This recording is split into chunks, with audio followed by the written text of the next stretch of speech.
All right, guys. I think you're hearing me clear. Good morning, everyone. Welcome to today's show. I'm so honored to be part of this partnership. I have already spoken to Alyssa and Gennady before on my previous webinar, and now I am happy to forge a new partnership with different brands under AppSumo.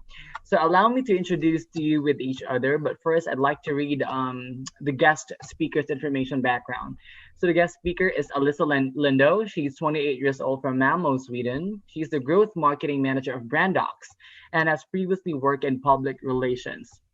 The guest speaker for today is Allisa. The host speaker is Gennady Batrakov. He is the CEO and founder of Blogly. So, ladies and gentlemen, welcome to today's program. Thank you. Thank you. Thank you.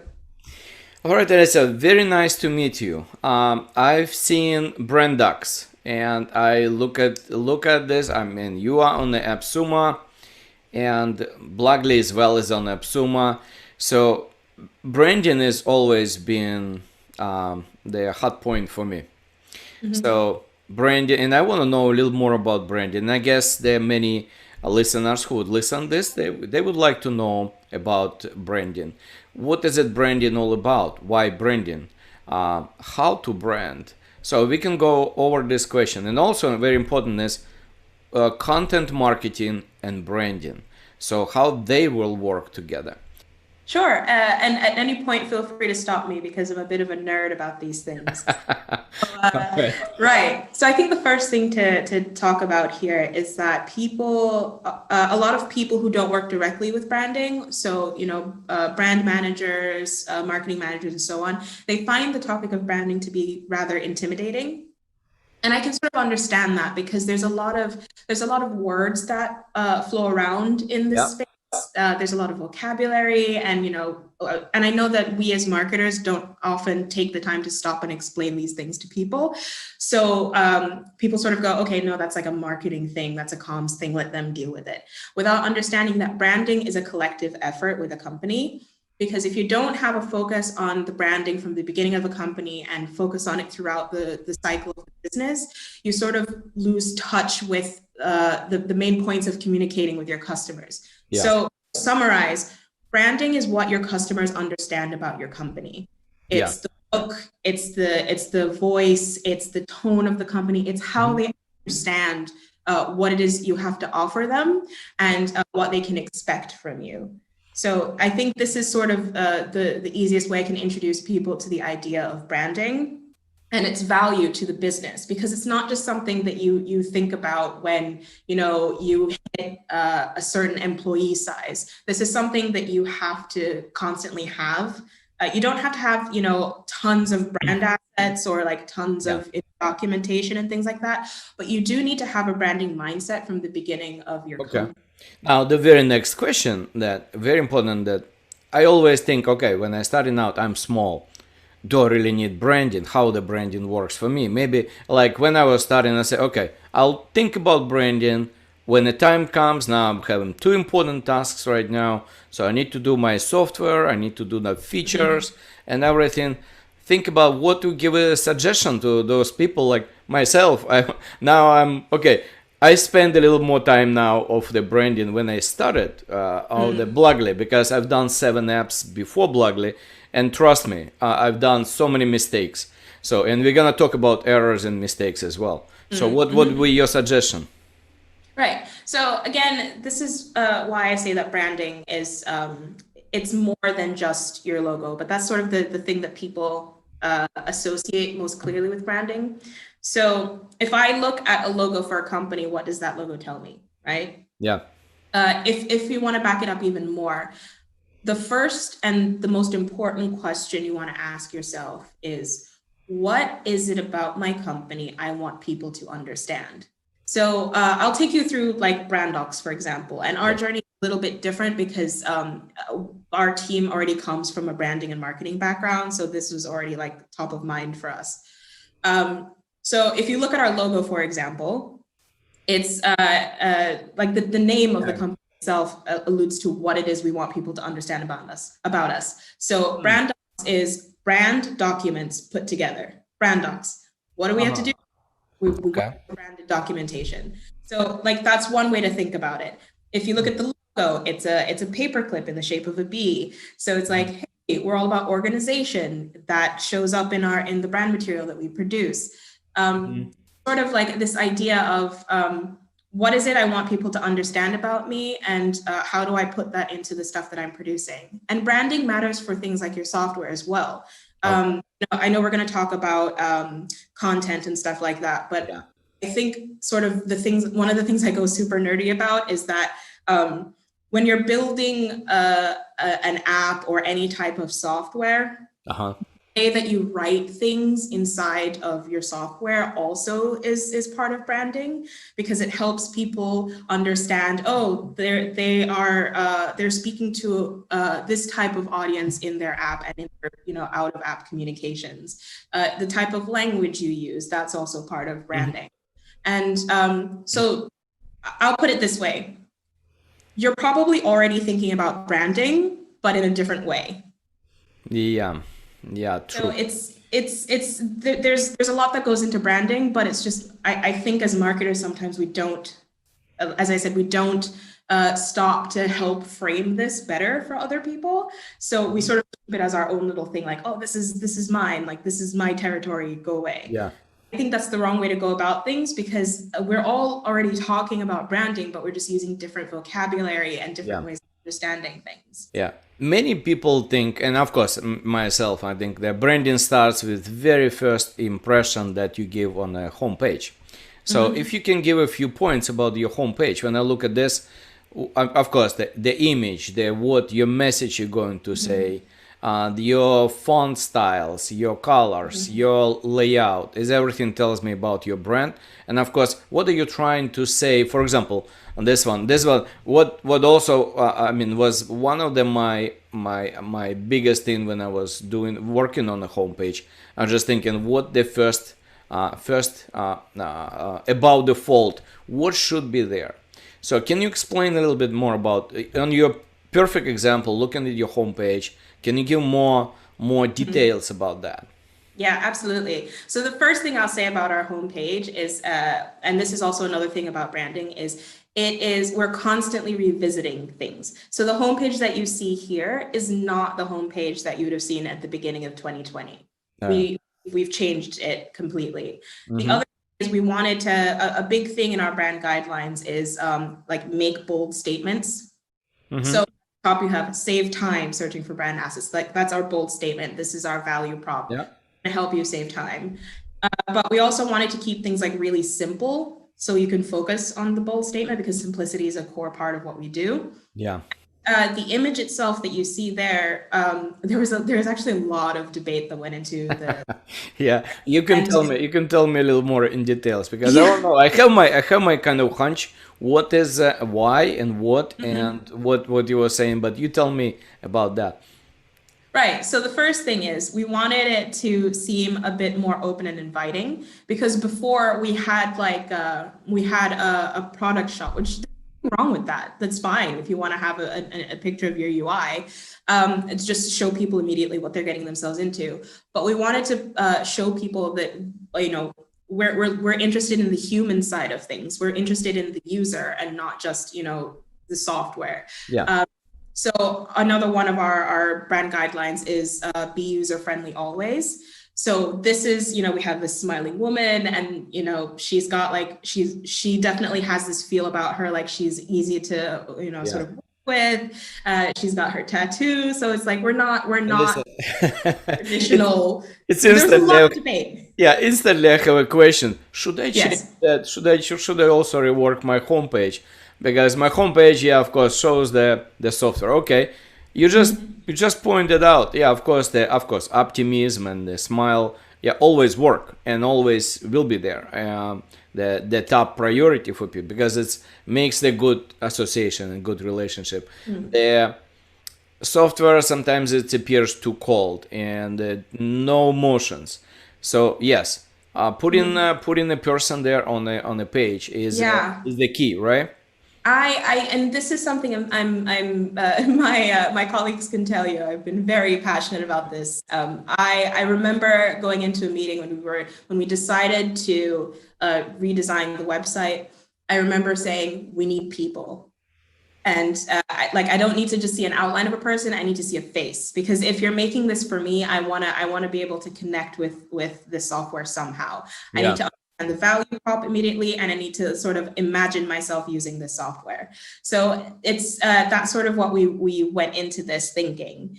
And again, it goes back to what is it that we want people to take away from the experience of being on our website. And this is a constant game of revisiting things and trying to take a fresh perspective.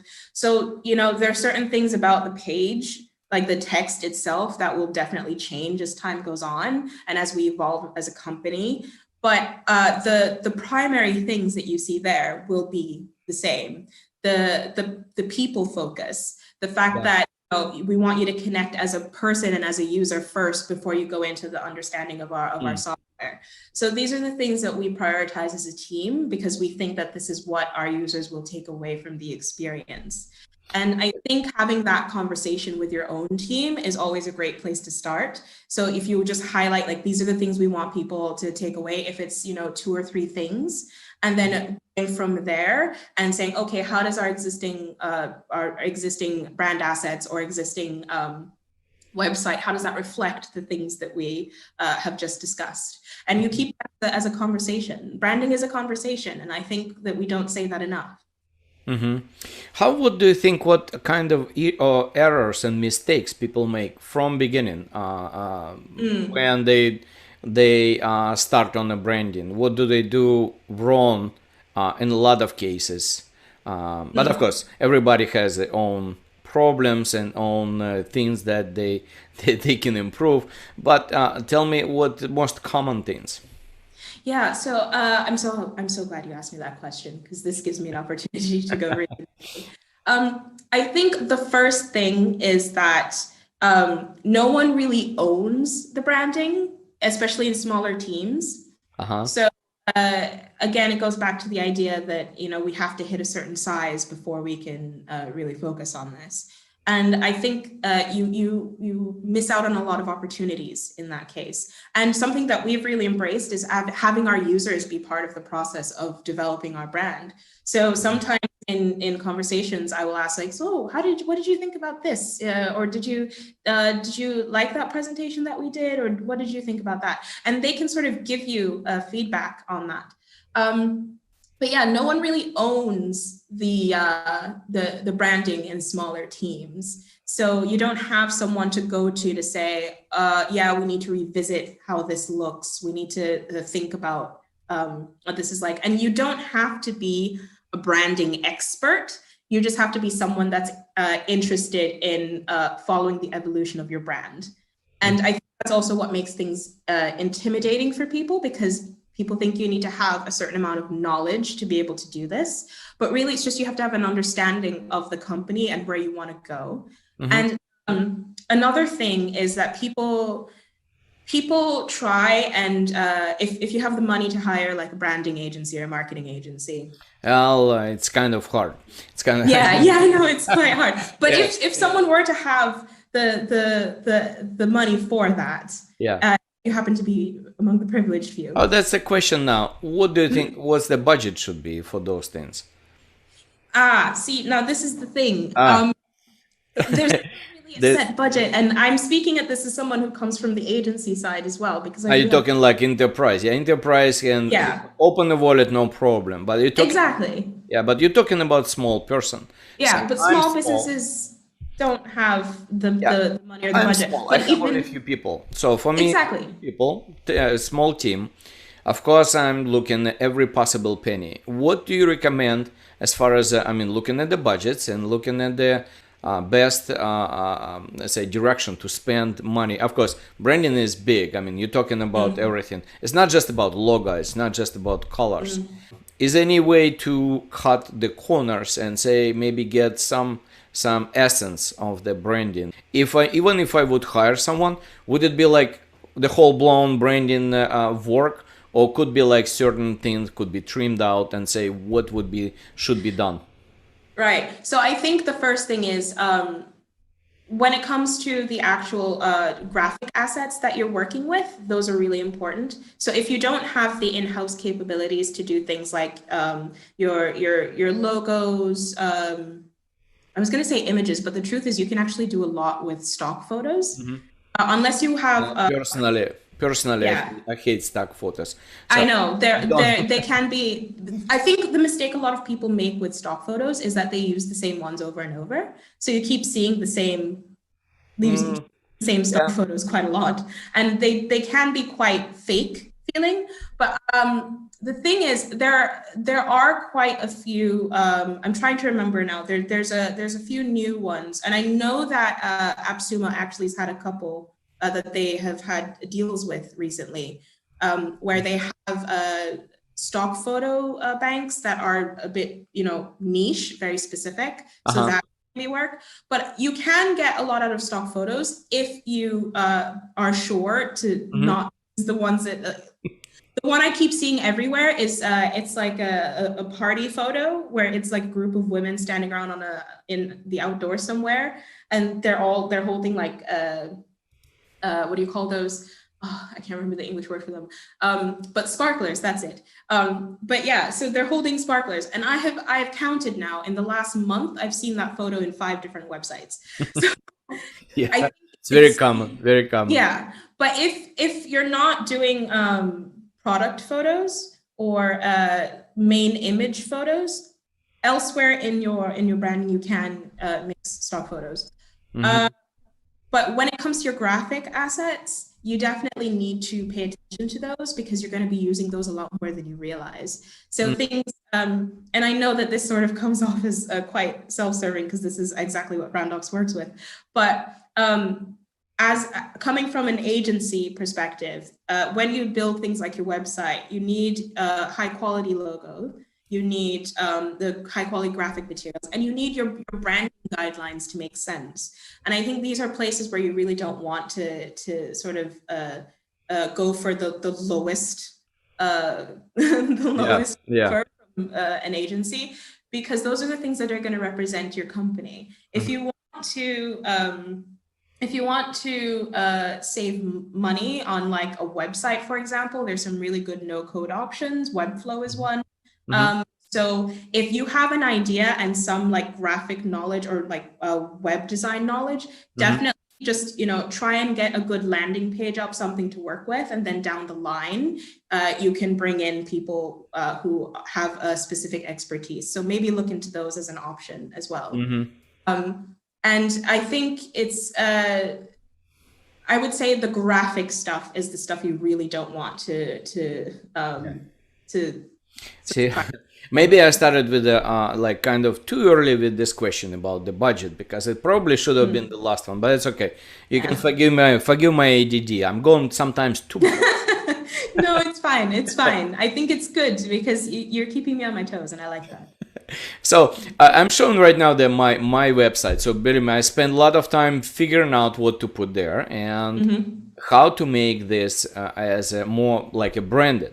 Of course, the character was chosen was specifically I ordered, it was a custom made, and of course the designer made it just for me. So I was using the characters, but right now I just moved those characters somewhere. I mean, I have a lot more of those. So, but I just didn't want to put a lot of them in the same page. I just removed them.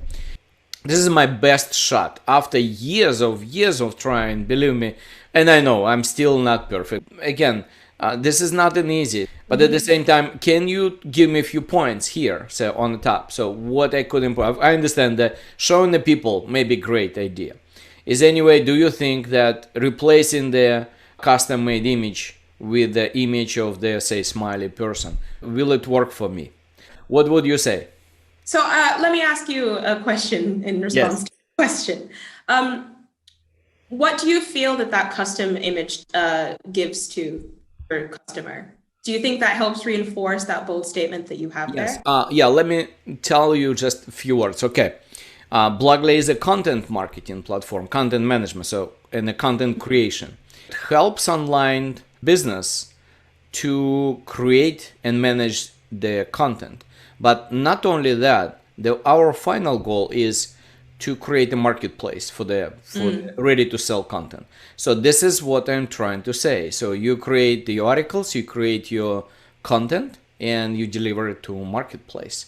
So this is my primary message, and this is my goal inside sitting. This is my final destination where I see Lugly, because there's creating the content is one thing, but now exchanging the content, making easy and simple transactions, because buyer wants the content, the seller wants to create and sell the content, and I provide a tool for the content, so you can create easier original content. And the whole point is about originality. So I'm not trying to say about that we are original, we stand up for originality. We want to provide the help people who wants that. Okay, so the focus on originality here is fantastic, and I like that you have that highlighted in a different color in one of your accent brand colors. I think that's great. I am curious though, and now this is the growth marketer side coming in. I am curious if you were to run an A/B test on your headline, with that secondary headline, the create content that sells and drives traffic.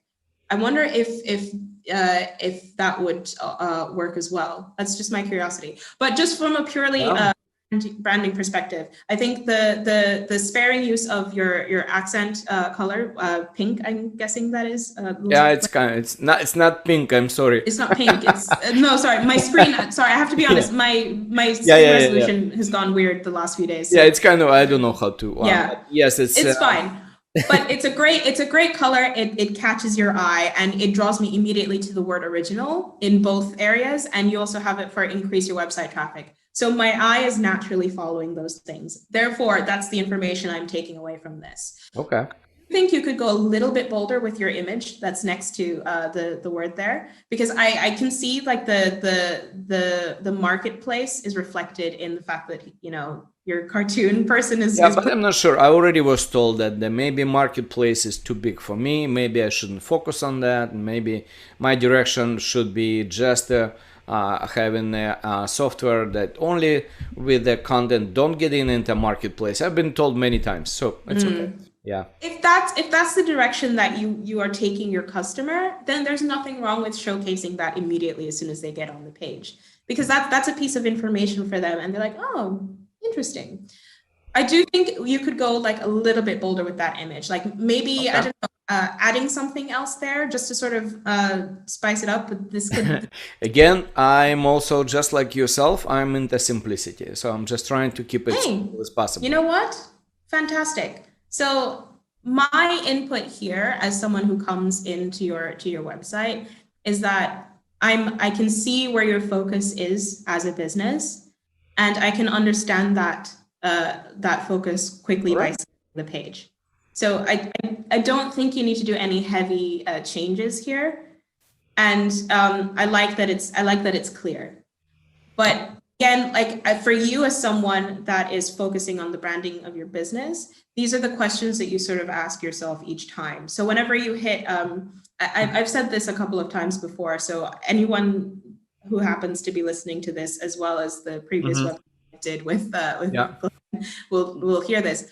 But every time you hit like a significant milestone for your business is a great time to go back and look at your branding and say, does this still match up with where I want to go? Anytime business makes a change, a transition, you go back, does this still match up with where I'm going? Yeah. So that's something for you to think about, since we just had this conversation about if you're going to have a marketplace or not. That when you have that decision within, you know, your business or within yourself internally, then that is a great time to go back and say, all right, does this still match up with what I'm hoping to accomplish as a business? Yeah, you're right. But the only one thing is, I mean, when anyone doing any kind of business, is always you have to go back and check and test and retest and recheck again. You're suggesting that A and B testing is great. So can you give an idea how to do the A and B testing? Because for me, it's also a kind of a dark area. Okay, I'm small, not that big on the marketing, so I'm still learning. A/B testing. So what do you suggest? Okay, so with live websites, Google has a few options here. We at Brandbox, we use Optimizely. That's not through Google, that's its own thing. But Optimizely is a really good tool for sort of Optimizely. yeah. But Google has within its suite like its own A/B test tools, so you can definitely utilize and maximize those. And basically, what it does is you can create basically identical pages, but just Yeah. change So content and test which ones work better. so what it does actually, it's switches and flip-flops the different pages Yes. for different users and records the results, how long they stay, what are they looking for, and basically you make a judgment based on the A and B testing. Yeah. And I think again that's another thing that is often intimidating to a lot of people, like the process of testing and collecting data. But I think Google in particular has quite a lot of really good tools for doing exactly this sort of thing. And I mean, they have integrated A/B testing into a lot of their products. So for example, Google Ads, you can create 3 different versions of the same ad within a campaign group, and it will tell you which ads are performing better, and you can choose to work with those ads instead. So I think Google, for someone that has a small budget and is just trying to get things done, Google's great. Another thing for websites in particular that we've used is Hotjar for heat mapping to just sort of track where people go on the site. Again, Google Analytics is pretty good for sort of seeing the flow of people. So this has been like the moment I realized this in going through like Google Analytics training, I was like, this is great. Fantastic. That's another question is branding and analytics. So you mentioned Optimizely. Optimizely, I'm gonna check Optimizely, so it's kind of interesting. But you gotta have some traffic in order, I mean, some decent traffic, right? Otherwise, if I have only say a few thousand people on a website yet, I mean, is it enough? How much is enough to give you the So that's a really good question. The thing with A/B testing is you're not going to get good data if you only have like a few hundred people to test this on. Yeah, not enough. So that won't work if you don't have a lot of traffic. In that case, your money is probably better spent on doing SEO and content work.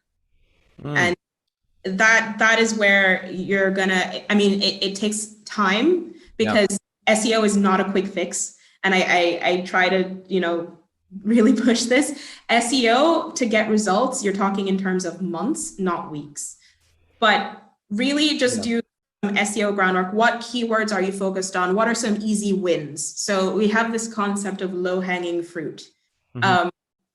And that worked really well for Brandbox in the beginning. And something else that we did was this idea of, this is going to sound really mean, but it's not, brand jacking. So writing how-to guides and articles on other brands that people are already searching for that fall within your sort of niche. So that sort of brings people in. Now, the problem with doing something like that when you're doing content work is a lot of that traffic that you're going to get is going to go to like your blog post, for example, and then they're going to go right back out.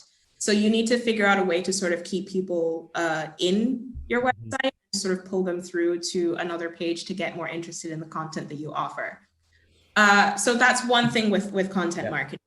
With SEO work, that's always something you can do with your website in general without doing lots of blog posts. If you do anchor content, so you don't, what I mean by anchor content is instead of doing, constant updates to blog posts, if you don't have that time, you pick a small niche articles to do, or a small niche of articles to do, and you focus on making that the best, most informative content ever. Yeah, your pillar posts, right? Yes, exactly. So you focus on that, the stuff that's really going to get people to key into your website and see that you have something to offer. You build on that, and you will appear in the search results as trusted content.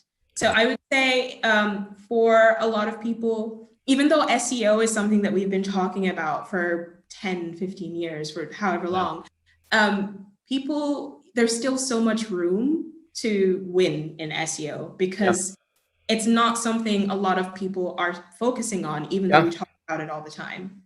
You know, I somewhere I saw the percentage of the people who actually pay attention to SEO on a blog post, even though there's lots of hundreds of millions of blog posts out there.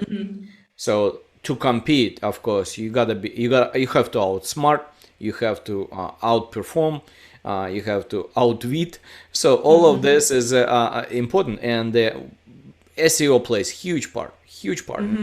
So if the percentage of the people who actually pay attention to SEO is relatively small. So I was wondering, I somewhere I saw it like it's less than 10% of people actually giving extra effort to SEO. But of course, the primary reason, because it's difficult, it's just it's not the simple things like you snap your fingers and SEO is done. So you need to know what you're doing. You have to have tools for that. Without tools, you just cannot do it. Just cannot. I mean, without tools, it's very difficult. So you need to do this testing. But what do you do, say, branding and SEO? Are you like focusing on specific keywords? How you do that? I mean, are you finding certain things? I mean, what do you do to win in this SEO strategy? Yeah. Now, the main tools that people talk about in terms of SEO, they tend to be sort of pricey. So we're talking mods, Ahrefs, all of those. But there are some really nice plugins, particularly for Chrome, that give you some great information. So one that I'm a big fan of is called Keywords Everywhere. Yeah, I know them. Yeah. So Keywords Everywhere is one. Yeah, and the thing is, even with tools like the big ones where you pay lots of money, tools like Keywords Everywhere are still great because as you're searching for things live, I'm talking about searching keywords, because this is the only thing they do is help you to find the right keyword. Yes, but this can be really helpful in setting what your focus is going to be for SEO. Yeah. So if you want to figure out what people are looking for, it does tell you as well, like people also search for, and give you a better idea of the sort of things that you can focus on when you're doing SEO work for your website. And for any pillar content that you want to write. And in terms of on-site SEO, another one that I've used is Seo Minion, I think it's called. And what it does is it gives you, it looks at the page and it tells you like the main SEO thing. So what are the headlines on here? What is the meta description? Things like that. So it sort of gives you an idea of where you can improve things. And it can also show you what your website looks like in search results. How much are you paying attention to, like, okay, you found the keywords, you're searching for a specific one that relates to your brand, relates to your niche, right? So let's say you build a niche. Your niche is in managing assets for branding, specifically for branding. So of course you select probably a few keywords that are really, really, really important to you, right? So what do you do about them? I'm talking in relation to content, because okay, you got only a few pages. We all have a few pages, so say home page, some features pages. But other than that, in order for Google to find you, you have to have lots of content. So, and then this content have to be all around those keywords, right? So are you doing like inserting the keywords into your blog post? And I'm looking right now into your it's blog, right? So our blog is actually like the main focus going forward, because we've started overhauling our content because we realized that we didn't have enough pillar content to really like take advantage of SEO. So in about 2 weeks, you're going to be seeing a lot more content on there. But yeah, so let's take these last few posts that you see here. Yeah. Something that we've done is we've really gone into like sort of driving in why it is we do what we do, to sort of like explain our content. But then we also do content with our users. So we have a few things there from our users highlighting exactly what it is they've gotten out of Brandbox, and also with them about the specific thought leadership stuff they have to offer. So that's if you go to a couple of the other posts, you'll see some great content from our users. Like I think we have one on IPOs. Yeah, there's one like how to get your brand ready for an IPO. So sort of things to keep in mind if you want to go public. Okay, let me see on the IPO. For IPO, this one, right? Yeah, that's the one. And I guess you're using the WordPress, right, for that? Yeah, so this is a WordPress site, and this is another thing that we were using a different platform to host our content, but then we realized that for longer term stuff, like WordPress would work better for us as a team. Yeah. So we decided to go with, of course, we have like in-house people who already work with web design on WordPress. So we took advantage of their skills, and we said, hey, we want to build a website on WordPress, so let's do that. And it's really great because it helps, like for me, when I'm updating content and doing content review, it's very easy to sort of get an overview and to update things like the meta description for things, because you can do that quite easily in WordPress. So how about I just want to ask you, would you like to try the blog list? This is exactly what we're focusing on. Yes, I'm actually like really interested in Blockly, because this is stuff that I also had like how I got into growth marketing is I was in public relations, then content marketing, and then more growth hacking. Separate. I will give you separately one-on-one demo, so you'll spend as much time as you need it. As much time as you need it. We'll onboard you. I will help you with understanding everything, because I noticed that when I do a demo, sometimes the demo goes off for 1 hour and a half, and it's just not yet even enough for someone to cover all the details, because we do have lots of details. But anyway. But that's great. So that's something that can really help someone that's focused on building out their SEO and content strategy. That's fantastic. Yeah, of course. So another question is, let's say when you are working on your branding, let's say you got your logo, you got your colors, you got now your keywords figured out that you need for your brand as well, right? The keywords is a huge part. So you're using for that, you said the keywords everywhere, right? Keywords everywhere. So what do you do for, are you do more deeper analysis of the SEO, like any other software that you use? Yeah, so we actually use Ahrefs. So that is, or Ahrefs. Ahrefs. Yeah. That's quite expensive. Yes, it is. It is quite expensive. But for us, it's been really helpful in understanding exactly what our content gaps are. And that's actually one of the reasons why I said earlier that we're overhauling our whole blog. So the way that it's appearing now is not how it will be soon. Because so Ahrefs is expensive, and it takes a bit of time to fully understand all the reports and things that it offers you. Yeah. But we've had a few key things come out of spending time with it, and you really have to dedicate the time to it. Yeah, for sure. And that's the thing. Don't buy something if you're not sure that you will either like have the time to focus.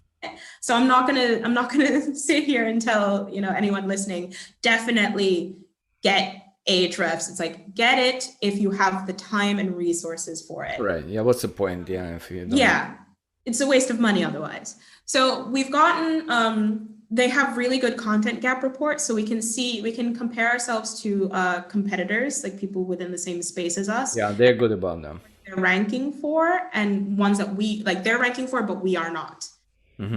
Helps us identify opportunities for the kind of content that we could be writing to get seen by the people searching for this content. So that's been really helpful for us. And another thing is it helps us sort of track internationally where we are in terms of search results. So being able to see, okay, this is what we're ranking for in the US versus this is what we're ranking for in India. That's been really helpful as we develop our strategy. So sort of something that we're doing going into 2021 is doing more targeted marketing in certain markets.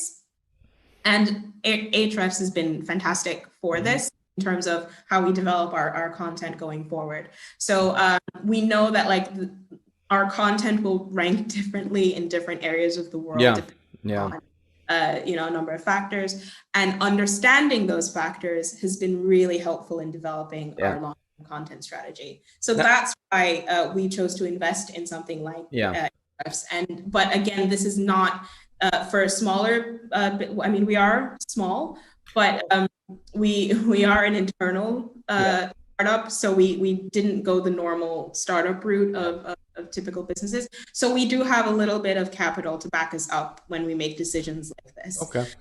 So it's not a possibility for absolutely everyone, but if you find yourself in a position where, okay, I have the money to spend on this and I have the time to dedicate to understanding these reports, actually putting them into action, then fantastic, use Ahrefs or a similar product. Yeah, great. Now, the one question is, it's kind of what's always been for me is I'm always interested in this.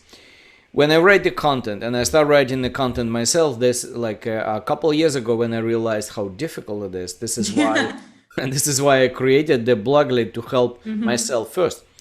But the one question I always puzzle when you write content, and it looks like you write yourself content, right? I write a lot of content. Yeah. Talking about branding and writing blog, the voice, what you say, how you say it. Tell me a little more all this, because I want to know, because I realize for me, I just kind of draw a certain conclusion, what I'm going to do. And I decide that I'm going to be totally open. I'm right who I am. I write from myself. I don't try to copy someone. I'm just doing, if I say a statement, I'm going to say my own statement, especially when I write like sequence letters, newsletters. When I do the newsletters, I say I put it aside any kind of template. I just write what I think is should be there. Yes, I think that's a fantastic approach. So our tone of voice is actually part of our internal brand guidelines, and this is something we spent time as a team writing down. So what we we were looking at it earlier today. I have it like in the other room, but I'll just give you the highlights. So for direct user communication, specifically like our chats and our product emails, we try to be as direct and as professional as possible. So it's very straightforward and simple. For our blog and social media, we go for a more slightly friendlier, humorous approach. So you basically can specify in 2 words. What's the tone of voice you're using, and what kind of position you take, who you are basically behind the content, right? Yeah, direct, friendly. Those are the 2 like direct, friendly. Okay. Yes. So and we try to keep things as simple as possible, because that is the whole point of our brand. Nobody wants the complexity. Trust me. I've seen. I've dealt with so many customers. Everybody asks, I just want to have it simple. So, so no matter what, simplicity wins. Yeah. And it's surprising how often companies don't realize that, because sometimes they get so caught up in trying to show thought leadership that they use like really intense intense words, and that intimidates your customer rather than informs them. So this was something that we've definitely made that mistake in the past, and then that sort of helped us realize, oh, let's not do that again. Our brand is simplicity. Let's be simple in all of our communications. So that's something that we try to focus a lot on, and we remind each other as a team when we're developing stuff that this is what we want to do. So for our blogs and social media, as I said, we try and take a more like humorous approach, especially on social media. We try and we go a bit, we do a few more jokes, but again, this depends on the platform. So a platform like LinkedIn, you definitely want to be more serious, because it is a professional focused platform. But on Facebook or Twitter, for example, there you have a bit more flexibility, especially Facebook, because people are mostly interacting on Facebook as themselves, as a person, and not as someone within a company. So you definitely can be a little bit more friendly there, but you have to be a bit aware that you're still a company. Talking about differences on the platforms. So you're talking about, okay, LinkedIn, we got the Twitter, we got the Instagram, we have blogs, right? We have Facebook. So what's the difference would be say, okay, we understand LinkedIn, and I realized that, LinkedIn doesn't, surprisingly, what everybody thinks, B2B business should be on LinkedIn. And I noticed that I don't have a lot of traction on LinkedIn. Everybody is kind of too far away. They stay away from each other. They're trying to be so polite. So it's not, I mean, it's not really live platform. To me, like, it's a little bit kind of, it's like, okay, it's too dry, to me, too dead. So I'm not going even LinkedIn. So I'm not even trying on LinkedIn. But I noticed that Facebook groups is a lot more, because I was trying, before I was thinking of Facebook as only for the retirees going and discuss their dinner they had on some Christmas party and how much they ate, and this is all about was a Facebook, and I was always staying away. I had an account, but I stay away. Then I met the groups, and I realized, oh geez, the groups are totally in business. They're full business, completely opposite what was my impression of the Facebook. So I discovered something for myself, and it was kind of interesting surprise. I'll tell you this, what you've discovered is also what Facebook has discovered. Facebook groups are the part of the platform that is actually and Facebook is investing a lot in developing groups. And I can tell you this, like, not from a business side of things, but I'm actually a moderator for a few travel groups on Facebook. So I see this from like the moderator side of things as well. And Facebook is investing a lot in groups. So they're developing more tools. They have a lot more stuff coming in the pipeline. I won't say anything because NDAs are involved. Are you like a tester for them? Not me personally, but a couple of the groups that I have moderated for. Interesting. So this is what I'm saying. Like they're investing a lot into their groups because they realized what you realized. Because overall, Facebook is actually losing users because they're not pulling in the younger generation. They can lose out of a few billion users. They can lose a few. So yeah, they can afford it. They can definitely afford it. But they realize that the groups are sort of going to be the cornerstone of their business going forward. So they're investing a lot in adding more functionalities to groups and giving moderators more powers and so on. So that's definitely an area where they're going to be developing. But when it comes to, building the brand for your business, you sort of have to decide on the tone of voice that you want to set across different platforms.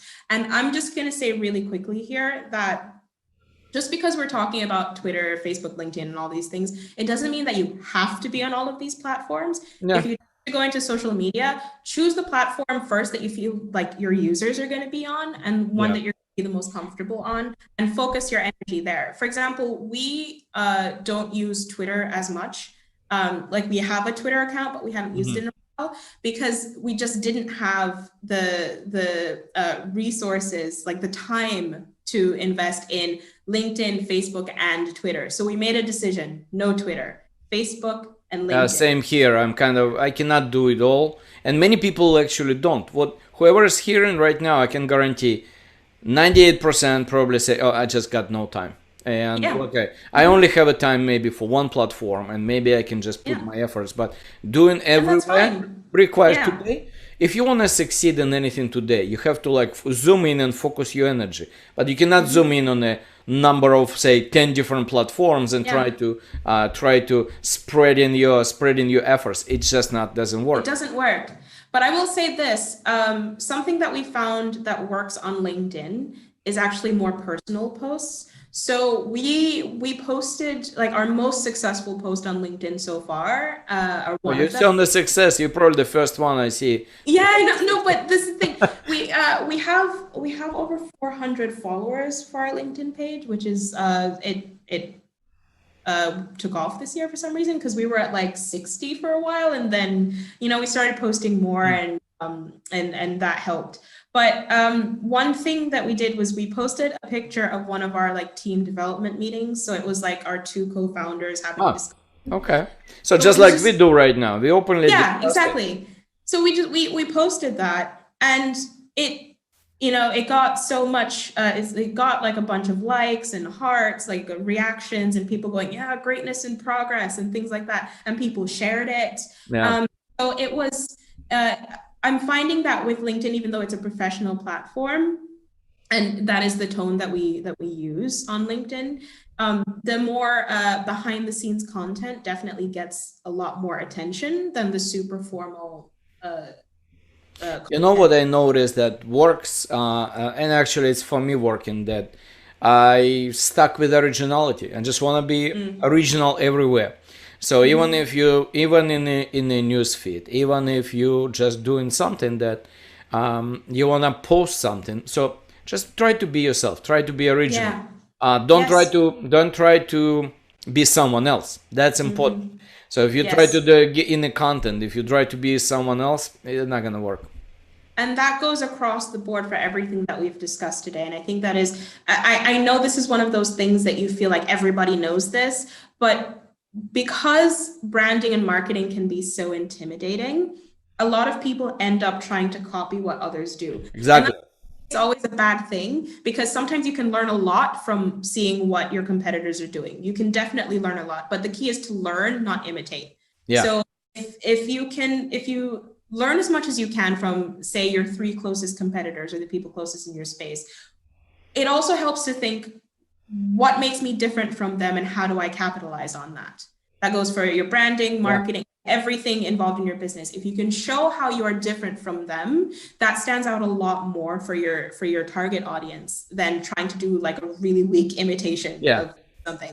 So I think that's always a key thing to highlight, is originality. So I'm glad you said that. Yeah, it is important. So we got to say a few minutes. So I just want to have a couple of questions that are kind of always interesting. So brand and trust. So now building the trust, because I know from my personal experience that trust is so much important between your customers and yourself. So how branding can help trust, and what does it mean, branding help trust from your perspective? How that trust, because building trust is number one between you and the customer, and but how you do it, using a brand assets or branding, tone of voice, or what that would be. So again, I'm going to go back to my nerdy thing about content and specifically content marketing. But you said it, tone of voice. That says a lot. So if you set the tone for how you want to communicate with your users across all platforms, you know, owned media, earned media, all of that stuff, it helps your customer understand you, and it helps them to build that trust in you because they know what to expect. Now, I think I'm trying to remember the exact saying here, but it's that essentially trust is, it's difficult to earn, but it's easy to break. Like you can, if you are not original, if you are not honest, you break it. You break instantly. And there's really no way to get that back. So the truth is, the moment you lose that level of trust with a user or with a customer, that sticks. But also we have to remember that in this super connected, you know, globalized society that we live in, you're not breaking trust with just that user. You're breaking trust with their entire circle of influence. Circle of trust. Remember that movie, Circle of Trust? Yes. So perfectly fitting. But it's true. I mean, so everyone has probably heard about influencer marketing, and that's a big thing, right? It's already passed. It's a big thing. But I know. But like that's the whole point of why influencer marketing got so big in the first place, is because it was relying on the trust between this person that was well known and the people that they had influence over. And the moment that any influencer went out of of that to basically seem like, oh well, I'm just doing this for the money, that trust was broken. And their audience no longer bought those products or didn't feel inclined to really listen to what they were saying anymore. So that works for companies and brands too. So you have to always be aware of like whatever the information you're putting out, you sort of have to stick with it. So I for like our AppSumo launch, for example, the first 2 days of our AppSumo launch, and I'm sure it was the same for you, were very intense. We had a lot of questions and people were, you know, really like digging in, and they were asking questions that I was like, I don't even know what they're saying here. And then I had to like bring in our CTO, like, Christopher, what is this person saying? I don't understand. So whenever we were answering those questions and people are like, will you add this feature? Will you add white labeling? Will you add this? Yeah. Before we said yes to anything, we sat down as a team and were like, is this something we're willing to commit to? Because this is something we're going to have to deliver on. And we said yes. And that is something that immediately went on our product roadmap. So we're like, okay, we're committed to this thing. We have to deliver it. Yeah. We've publicly committed to it in this scene. And that's something that we take very seriously because you have to take it seriously. Yeah. If we go back on our word now to Sumolings, for example, it's not just them that we're breaking that trust with. They're going to go to their Facebook groups because they're going to go and say, well, Brandbox said that they were going to do this thing and then they didn't.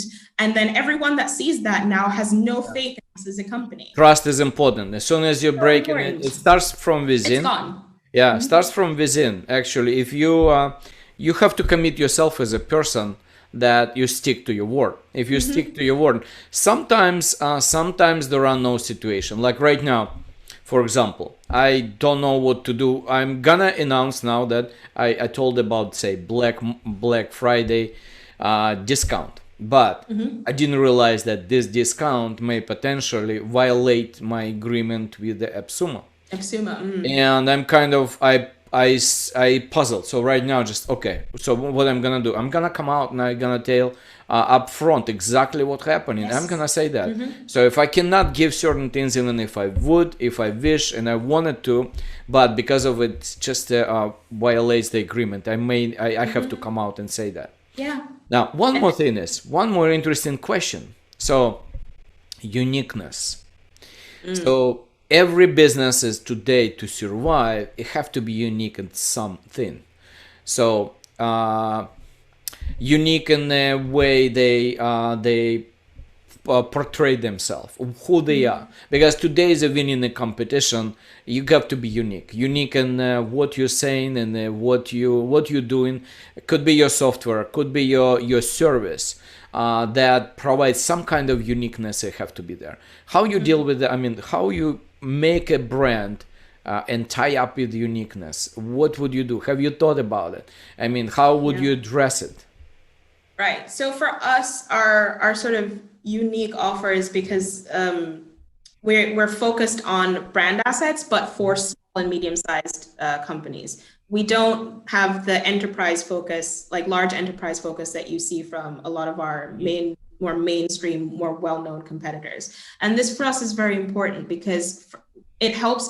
We are a small business ourselves, so we understand the struggles that go into this sort of thing. So it helps us connect. And that's something we try to reflect in our branding. So for example, in a lot of our communications, you will see us say that we understand this unique problem because we developed this product because this was something that we were experiencing issues with. So, but it goes back to sort of what you were just saying before, the authenticity thing, because I think a lot of people sacrifice uniqueness or sacrifice authenticity for uniqueness. And I think it's a mistake. You can be both unique and authentic. And I think you always need to consider those two things in balance. So when you're trying to show how unique you are, be honest about it. Take your user journey with you through all of that, like how it is you came to have this unique angle or this unique outlook on things. I think that matters and it helps them understand what it is that they're signing up for. And that's something that we try to do as a company as well.